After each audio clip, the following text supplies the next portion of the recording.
본인이 굉장히 치밀하게 계획적으로 빠른 시간에 범행부터 유기까지 이루어진 걸로 봤을 때 이 사건 이후에 다른 범죄를 저질렀을 가능성이 굉장히 높다고 보고 그중에 이제 한 명이 강호순이겠죠. 후보 중에 한 명이.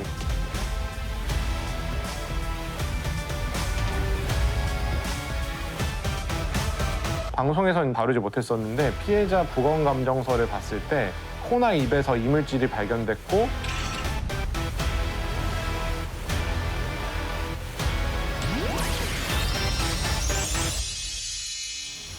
네, 안녕하십니까. 그것이 알려주다 1417회 연출했던 이한기 PD라고 합니다. 2004년 8월 25일 날 당시 23살이셨던 박윤미 씨가 그 전날에 받았던 발령장을 부임진인 양평교육청에 제출하기 위해서 아침 8시 30분경쯤 양평 버스터미널에 도착하였는데 행방이 모호해졌고 가족들과도 연락이 되지 않아서 양평경찰서로 찾아갔을 때 가평경찰서 쪽에 유기된 시신이 하나 있다. 박윤미 씨이 확인된 사건이고요. 다각도로 수사가 이루어졌다고 알고 있는데 특정한 용의자를 선정하지는 못했었고요. 현재까지도 범인이 잡히지 않고 있는 20년 정도 된 미제 사건이라고 할 수 있습니다. 사실은 이 사건 자체가 2004년 당시에도 보도가 크게 되지 않았었고요. 그렇기 때문에 저희도 이 사건 자체를 사전에 인지하지 못하고 있었는데 그 중간중간마다 미제사를 담당했던 경찰분들 중에 이 사건에 관심이 있는 분이 계셨고 그분 중에 한 분이 이제 제보라든지 이런 부분에 조금 어려움이 있는 것 같다. 방송으로 한번 해보면 어떻겠냐는 얘기를 해주셨고 그러면서 자기는 이 사건이 강호순의 여죄 혹은 강호순의 초기 범죄라고 생각하고 있다라고 말씀을 하셔서 그런 계기로 저희도 한번 취재를 해봐야 했는데 충분히 강호순과 관련된 의구심을 가질 만한 사건이라서 취재를 시작하게 됐습니다. 경찰에서 강호순의 범행이라고 의심하게 된 계기가 어떻게 될까요?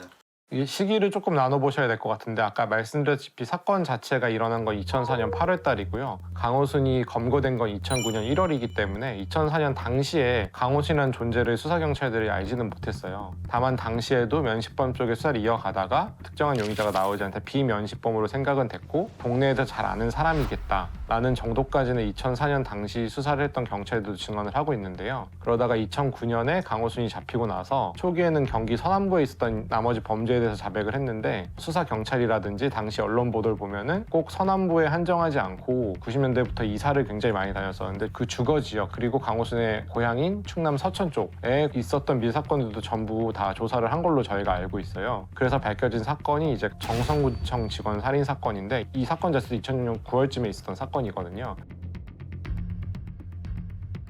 그렇다 보니까 2004년 당시에 이 사건을 수사했던 경찰들은 강호순의 범죄를 보면서 유사점을 많이 생각했던 것 같아요. 차량을 통해서 사람이 많은 장소에서 동승을 해서 납치 장소에서 좀 떨어진 곳에 가서 유기를 하고 성폭행 혹은 성범죄를 시도했던 흔적이 있다가 가장 컸던 것 같고요. 그 이후에 저희한테 이 사건을 말씀해 주신 20년 무렵에 미제사를 했던 경찰분 같은 경우는 두 가지 점에 좀 주목을 하셨던 것 같아요. 첫 번째로는 강호순이 서천에서 자라다가 강호순의 첫 사회생활이 이제 군대에서 하사관 생활을 했던 것인데 하사관을 했던 부대가 가평에 있었고 그 후에 살았던 지역인 청평이라는 곳이 사건 장소인 미살이랑 굉장히 가까운 지역, 가평과 강호순의 지리적 연관성을 첫 번째로 보셨던 것 같고요. 두 번째로는 범죄적 수법, 시신 유기 전에 핸드폰이 꺼진 점, 그리고 시신 유기 방법이 매장이라든지 뭐 시신을 불을 태우는 이런 방식보다는 도랑 밑에 이렇게 굴리고 간 듯한 흔적들 이런 것들을 미뤄봤을 때 강호순 여죄 가능성을 많이 보셨던 것 같습니다.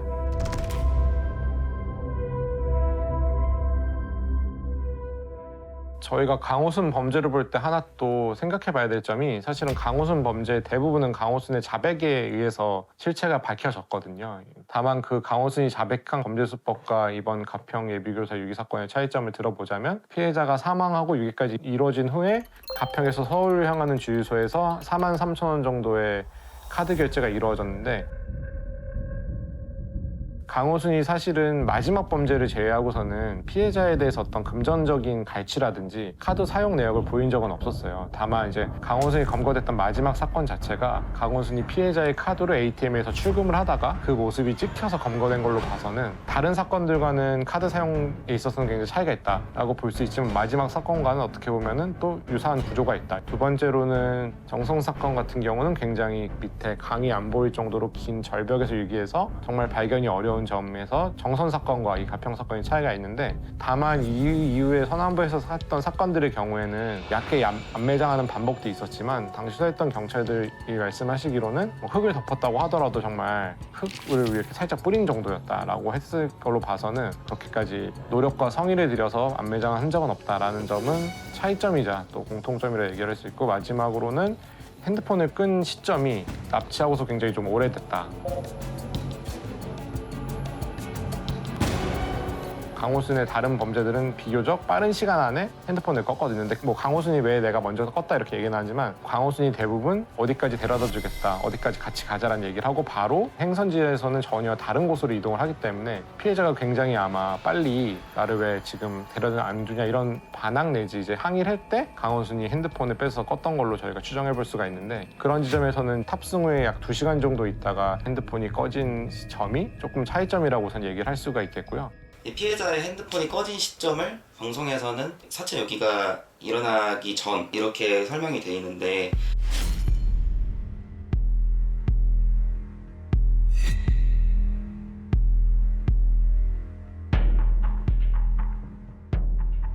그러면 피해자의 사망 이후나 혹은 이미 사체 유기가 이루어진 후에 이제 핸드폰이 꺼졌을 가능성은 없었을까요?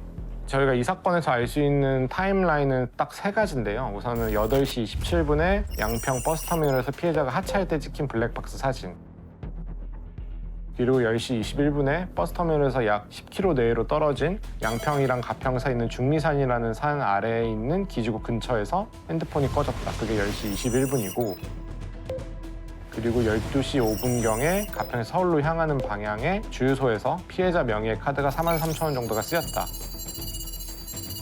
핸드폰이 꺼진 시점에서 피해자가 생존을 했을까 혹은 사망했을까, 이 2가지가 사실은 풀어야 될 숙제인데, 저희가 이제 전문가들이랑 얘기를 했을 때는 이 사건의 전체적인 경향을 봤을 때 우발성보다는 굉장히 계획적으로 납치를 하고 유기 장소도 굉장히 특정돼 있고 범행에서 유기, 그다음에 도주에 이르는 시간이 굉장히 짧은데, 이렇게 계획적으로 했던 사람이 굳이 사망하기 후에 핸드폰을 꺼면 오히려 자기의 위치라든지 나중에 이분의 핸드폰 추적을 했을 때 설사 시신이 발견되지 않았더라도 시신이 어디로 향했는지 정도는 알 수 있을 텐데 굳이 그런 행동을 했을까라는 생각을 한 거거든요.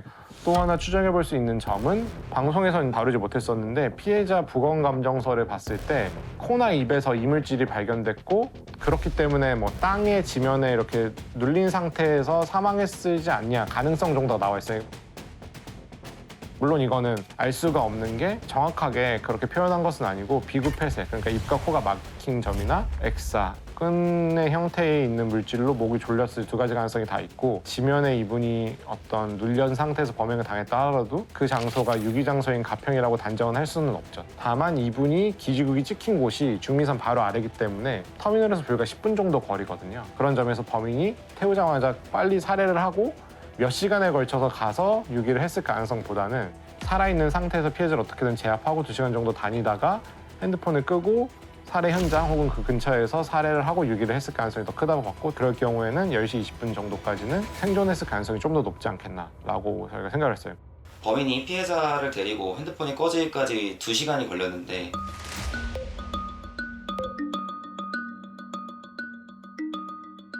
차량 안에 계속 있었거나 혹은 양평에서도 사람들 눈에 잘 띄지 않고 범인이 잘 알 수 있는 장소에 데려갔었거나 이제 이럴 가능성이 있다고 봤죠. 부검변호사에 보면은 손목을 묶었던 흔적 외에는 몸에 신체적으로 폭력을 가해진 일상은 없었기 때문에 그런 걸로 봤을 때는 아마 심리적으로 압박을 해서 피해자를 반항하지 못하거나 도망가지 못하게 한 상태에서 차로 데려다니면서 그 안에서 협박을 하거나 성범죄를 저질렀거나 이럴 가능성이 제일 높다고 봤고요. 강호순 범죄의 유사성이 있는데, 정선 사건 같은 경우에는 강호순이 피해자를 아침에 태운 다음에 살인까지 거의 12시간 정도가 걸렸다고 본인이 진술하고 있거든요. 그 중간중간에 2차례 정도 성폭행을 저질렀었고, 이제 많은 시간을 피해자를 데리고 다니면서 자신이 잘 알고 있는 사람들 눈에 띄지 않는 정선 고개 근처로 가서 범행을 저지르다가 살인까지 저지르고, 마지막에는 50분 정도 떨어져 있는 곳으로 가서 유기한 점으로 봐서는 차량 안에 데리고 다니면서 범행을 했던 점 또한 강호순과 유사성을 생각할 수 있을 것 같습니다. 예비교사 유기 사건이 굉장히 계획적이고 치밀하게 이루어졌다고 하는데, 만약 이것이 강호순의 범행이 맞다면 사실 첫 번째 범행일 확률은 어느 정도 될까요? 저희가 그 사건이 강호순의 첫 범죄일지를 뭐 퍼센트지나 확률로 얘기하는 건 좀 섣부를 것 같고요. 다만 이 사건 이후에 다른 범죄를 저질렀을 가능성도 굉장히 높다고 보고 강호순의 여죄 가능성을 만약에 차단을 시켰을 경우에는 저희가 오히려 더 수사의 방향을 넓힐 수 있지 않을까 생각을 저희는 하고 있거든요. 강호순 사건이라고 생각했을 때 사건에서 저희가 보는 부분이 좀 한정될 수도 있거든요. 그러니까 예를 들어서 서천에 있는 카센터 살인 사건이라든가 슈퍼 뭐 할머니 사건 이런 경우들도 전부 강호순 연관성을 그 당시에 다 파봤었거든요. 근데 그 중에서는 사건이 있었던 날 강호순의 통신 기록을 조회하니까 서천 지역이 없었다든지 이런 부분이 나와서 아예 제외됐던 사건들이 있었어요. 그러니까 만약에 아직까지 강호순 수사 기록이 남아 있다고 쳤을 때 2004년 8월 25일 근 전후로 강호순의 통신 기록을 만약에 조회를 했을 때 가평 지역과 연관성이 적다라고 하면 사실은 강호순의 범죄로 보기는 어렵겠죠. 근데 예를 들어서 그런 유사성이 나온다. 가평이 존재할 수 있는 범위 내에서 통화가 이루어졌다라고 하면 충분히 수사해볼 가치는 있지 않나라는 생각을 하고 있습니다. 피해자가 가지고 있던 소지품이 전부 없어졌는데 유일한 소지품이라고 할 수 있는 원피스에서 가해자의 DNA나 흔적 등은 없었나요? 저희가 당시 수사 경찰 그리고 후에 미제 수사를 했던 분들이랑 여러 차례 만났을 때 DNA라든지 아니면 뭐 정액 일부라든지 이런 직접 증거가 될 만한 물품은 없었다고 알고 있습니다. 당시 수사 기술로 불가능할 수도 있지만 어쨌든 없다고 알고 있고 피해자 소지품 중에 발견된 것으로는 원피스랑 그다음에 상의 속옷 그 정도로 저희가 알고 있고요. 다만 현재 어떤 물품이 증거로 보관되고 있는지는 수사 기밀이기 때문에 공개를 못한다는 입장이기 때문에 정확하게 어떤 증거 물품이 남아있는지는 저희가 파악은 하지 못했고요. 다만 저희가 유격에서 듣기로는 윤미 씨 장례가 끝난 다음에 윤미 씨가 입었던 옷은 어머니한테 줬고 어머니가 태웠다 라는 걸로 봐선 아마 직접 증거는 경찰이 갖고 있지 않을 가능성이 높다라고 생각하고 있습니다.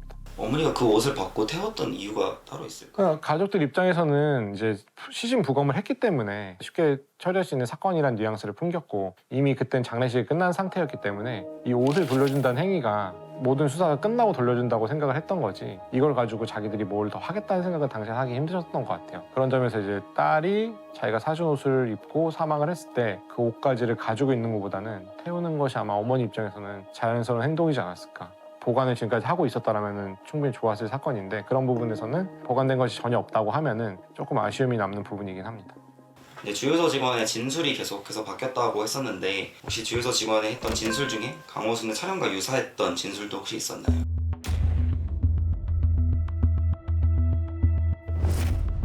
그 사람 진술을 믿을 수가 없어요. 말이 바뀌어 갈 때마다. 그러니까 저희가 이제 진술 조서라든지 아니면 그 진술했던 분을 만나면 조금 더 정확히 알 수 있을 텐데 현재 이제 진술서나 이런 건 전혀 공개가 되지 않아서 저희가 확인할 수는 없지만 직접 그분을 만났던 경찰관 분들을 만나보고 그 이후에 수사 기록을 검토했던 분까지 만나봤을 때 이분의 진술이 오락가락했다기보다는 당시 사건 초기에 수사하던 경찰관 분이 특정 차종을 먼저 언급을 하세요. 그분한테 이 모델이 맞나요? 이 차종이 맞나요? 라고 했을 때 이분이 맞다 이렇게 대답을 했던 걸로 알고 있거든요. 근데 그렇다 보니까 이제 이게 이분이 입장에서 나온 차종이 아니라 경찰이 알려준 차종이 돼버려서 그 차종에 대해서 굉장히 수사가 많이 됐다고 알고 있고 근데 그 차종이 찾을 수 없어서 다시 물어봤을 때 이분 입장에서는 이미 기억이 조금 오염이 된 상태가 돼버린 거죠.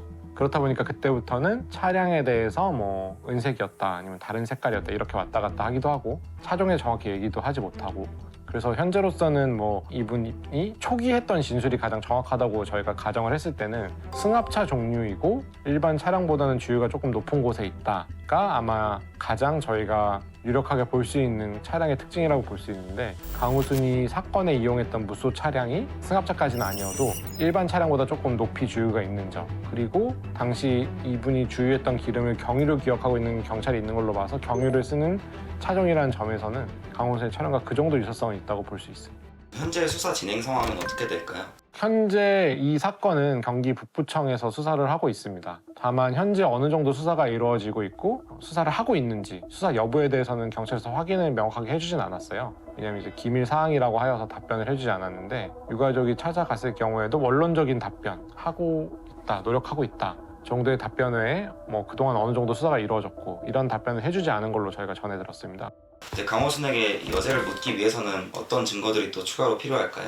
사형수 같은 경우라고 하더라도 검찰이나 경찰 수사기관들에서 증거 없이 이 사람을 강제로 동의 없이 수사하기는 사실상 저희 법 테두리에서는 불가능하고요. 제일 만약에 필요한 것은 이춘재 사건 때처럼 뭐 DNA라든지 아까 말씀드린 통신 기록이라든지 강호순이 부인하지 못할 정도의 직접 증거가 있는 게 사실은 제일 좋다고 생각이 듭니다. 그래야지 검찰이나 경찰에서 압박을 했을 때도 명분도 있고 법무부나 검찰이나 경찰 간의 협조도 잘 이루어질 것 같고요. 그런 점에서 이제 호위동승 제보도 중요하다고 저희는 생각이 드는데 그분들이 차량이라든지 이 사람의 말투 그다음에 이런 것에서 동일성을 보이고 그 부분에서 강호순과 연관성이 있어 보인다면은 강호순에게 충분히 수사 접견을 요청할 수 있다고 생각이 듭니다. 다만 이전에 강호순 연관성을 염두에 두고 수사를 했던 미제팀 형사님 같은 경우도 프로파일러와 동행해서 2차례 정도 강호순에게 수사 접견을 요청했었는데 모두 강호순이 거부했다고 알고 있고요.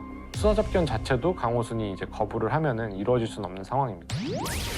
이게 한 명만 얘기를 해서 저희가 담지는 못했는데 그러니까 당시 수사를 했던 경찰분 중에 윤미 씨 발 뒤꿈치에 모래가 묻어 있었는데 그 모래가 그 야산의 흙은 아닌 것 같아서 수사를 진행했었다라고 얘기를 해줬던 분이 계셨어요. 모래가 묻어 있었다는 부분을 부광 변호사까지는 확인이 안 돼서 방송에서는 다루지 못했는데 그게 이제 야산에 있는 그런 흙이 아니라 공사장에 있던 흙 같아서 양평 가평 지역에서 당시에 공사했던 사람들을 많이 수사도 했었고 공사장도 많이 다녔다고 했는데 거기서 나오진 않았다고 하거든요. 그러니까 이제 이런 작은 부분들이라도 경찰이 파악을 하고 있으면 이 부분에 대해서 조금 더 수사가 이루어졌으면 좋겠다라는 생각을 가족분들은 하고 있고 가족분들이 제일 궁금해하는 것은 사실 어떤 부분이냐면은 그날 아침에 버스터미널에서 정말 윤미 씨가 승합차를 탔냐 이 부분이 사실은 제일 궁금해 하시는 거거든요. 저희가 만나봤던 수사경찰관 중에 한 분이 당시에 내가 그런 기록을 봤다. 어떤 택시기사가 윤미 씨처럼 보이는 여자가 승합차 타는 거 봤다라는 기록이 있다. 정말 타는 걸 본 사람이 있는지 그럼 그 사람은 무슨 얘기를 했는지 어떻게 보면 윤미 씨가 살아있을 때 마지막 목격자잖아요.